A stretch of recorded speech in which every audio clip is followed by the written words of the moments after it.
అవినీతి మీద ఏదో ఆయన ఎంత అల్కగా మాట్లాడుతుండే ఏముందా 4-5 పిల్లర్లు కుంగిపోయినాయి అంటే ఆయన ఎంత బాధ్యతారహితంగా మాట్లాడుతుండు. ఈ తప్పిదాలల్లా ఆయనకు భాగస్వామ్యం లేకపోతే ఇంత అల్కగా మాట్లాడతాడా? ప్రతిపక్ష నాయకుడిగా ఇదేనా మీ వ్యవహారము? ఇవాళ నీళ్లు నింపలేదు కాబట్టి మిగిలిన నీళ్లు నింపితే అది ఉంటుందా ఊడుతుందా ఏమైద్దో తెలుస్తుంది.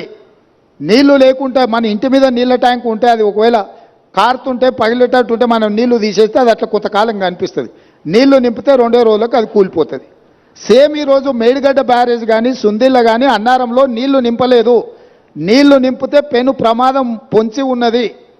నీళ్లు నింపినామంటే అంత కొట్టుకపోతుంది.